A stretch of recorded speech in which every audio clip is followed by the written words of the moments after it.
Hi, everybody, and welcome to Cavaliers Corner. I'm Mick Morano, along with the head coach of the Walsh Cavaliers men's team. That, of course, is Jeff Young. And Jeff, I brought back an old program here with you on the front of it, and it says anchored and ready to go. And you kind of anchored yourself here. You've been here for 30 years. I guess when you first came here as a player, you liked it and decided to stick around for a few decades. No doubt about it, Mick. When you bring that in, it's kind of hard to believe that it has been 30 years as a player and an assistant coach, and now as the head coach. So time surely does fly by quickly, and of course, I'm still happy to be here at Walsh. Absolutely, and that is a key to recruits or kids that want to come here as they see stability and longevity as far as the head coach goes. And you've been here for 11 years coming into this season, and you're the all-time winningest coach here, and that says a lot because they've had some great coaches here. Well, no doubt about it. Of course, one of the reasons that's the case is because I've been here longer than the other ones as well. So I've played in more games, so I've had an opportunity to win more. But there have been some awfully good coaches, starting with Coach Huggins, and of course Coach Peters and Coach Loy as well. But yeah, we've been fortunate. We've had some very good players and some very good teams over the years here at Walsh. This season has been a little bit of a struggle for you. You got over with the big win last night. We'll talk about that, but you're just a little bit over 500, and it just seems like you'll go in streaks where you look at the team. You had 2 winning streaks of 4 in a row, and you say, "Wow, I don't know if these guys can be beat." And then they'll go right back, and you say, "What happened?" Yeah, it's definitely been a little frustrating at times, and not from the standpoint where the guys aren't giving 100% effort, but sometimes things just don't go your way. And I think for us, it kind of dates back a little bit to last year as well.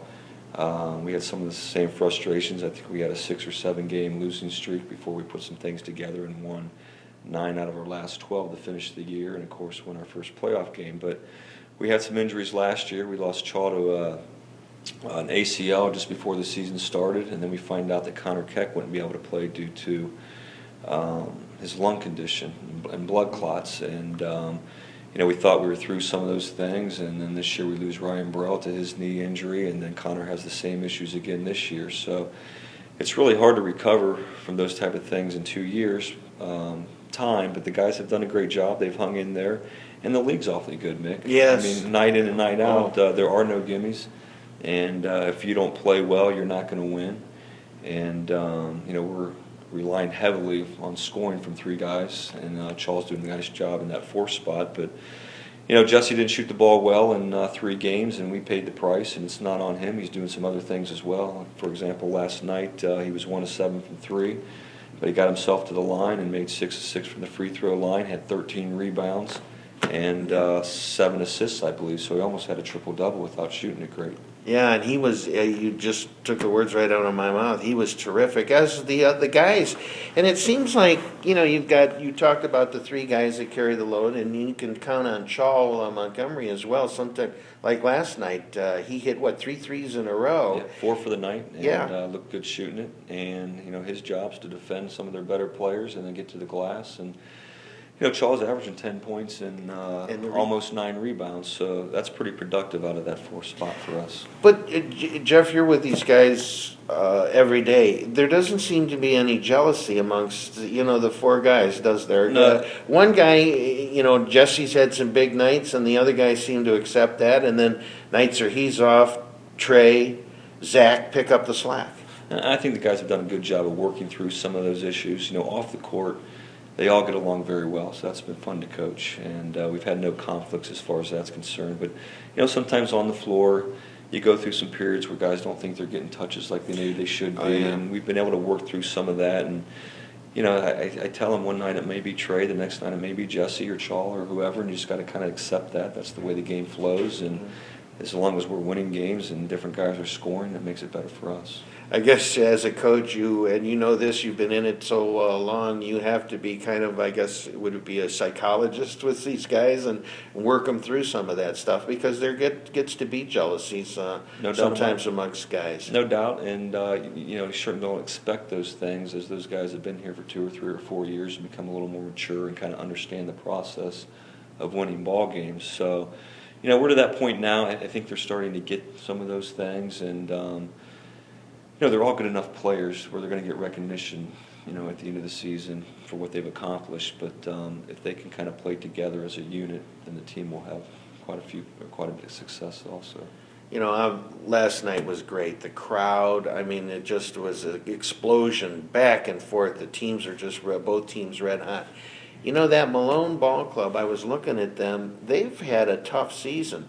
Correct me if I'm wrong, but they've had like 5 games or 6 games now with the loss last night to you guys, where they lost with 3 points or less, and they had an overtime loss. No doubt about it. I give them a lot of credit because they come ready to play every night, and I think we counted 7 games within the league that they lost with 3 points or less. Yeah. And they finally got a win Saturday up at Wayne State against a very good team in overtime. So, they're a veteran team, a lot of juniors and seniors, and, it's been difficult for them, but they've hung in there, and I didn't expect anything different than what we saw last night out of that Malone team. You had to be excited, but I bet you're pretty nervous too, because here Malone comes in there. They've struggled all season, just finally got their first win, and they come in here and they're just slugging it out with you. And the 5 minutes, 10 minutes going by, and you're waiting for the guys to start to put a little bit of a lead, and they don't do it. And then towards the end, they actually lose the lead, and it had to shook you up. But they stayed right in there, and they went to one another, and everybody did different things. We talked before. Montgomery hit the 3 threes in a row. Trey with some big shots. Jesse with some foul line. It just kind of came together, and then, of course, right at the end, how much more exciting can you get? Again, you expect that out of a Walsh Malone game, no matter what the records are on either side. And we were disappointed we lost that 16-point lead with about 15 to play, but the encouraging thing was after we lost it, we didn't quit. Guys kept battling, got the lead back, and we were able to pull it out. So, I think that shows some maturity. Some guys are definitely stepping up in big situations and making some plays, and we finally got a few stops. I think we counted 3 out of the last 5 possessions from Malone. We got a stop, which was not happening prior to that during the course of that second half. I see you with the lineup too. You're looking for some combinations to get some help off of the bench. No doubt. You plug Steve and Carpenter in there, and he did all right last night. He did all right. He hit the boards. So he got a couple key rebounds. Knocked a couple passes out of bounds. I think he had a block. Mm-hmm. So he might be a guy that you'll look for down the stretch. We've kind of been waiting for it. And, he's only a sophomore, and people forget he was a prolific high school scorer. I mean, he went through a game where he made 17 threes. Wow. And for Steve, I think it's a gradual gaining confidence, and sometimes he doesn't realize how strong and athletic he actually is, and doesn't put that to use sometimes on the court. So, we're hoping he continues to develop, because he can certainly help this team. He can guard different guys, whether it's at the 2, the 3, or the 4.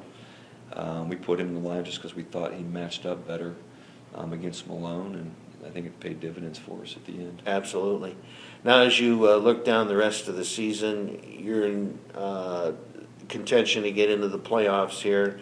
But the kids are going to have to play well here coming down the stretch, and you've got some tough games beginning with this Thursday, and they'll want to pay back after you guys put it to them down at their place. Ashland rolls in on Thursday for a tough one. No doubt, and they were predicted to be one of the top 2 teams in the league, and they haven't disappointed anybody. They've got a couple of the better players in the conference, and they create some matchup problems. They can shoot the basketball and score at the rim. And you're right, we have 7 games left, Mick, and we got our work cut out for us just to make the playoffs. So our guys realize that, and we thought we kind of gave one away, although Wayne State played awfully well. They beat us. They were the better team, but we were disappointed in the way we played that Saturday. You caught a couple of teams, too, that came in that just happened to be red hot because they hadn't shot that well in previous games, and then they roll in against you guys, and it's like they never miss. Yeah, and that can be difficult. Sometimes as coaches you try to, or maybe you overanalyze why you lost or why you won. And I tell the guys sometimes, hey, it's a matter of just making the shot here or there, and we didn't do that, and Wayne State did, and the same thing happened to Tiffin, and we lost. Well, Jeff, thanks for taking some time out, and we'll stay on you the rest of the season, and best of luck to you, and go get them, get into those playoffs, and anything can happen after that as long as you get that invitation there. That's certainly our goal, and we're going to work towards that, Mick. Right. Thanks for joining us on Cavaliers Corner. With me, of course, is head coach Jeff Young of the Walsh Cavaliers men's team.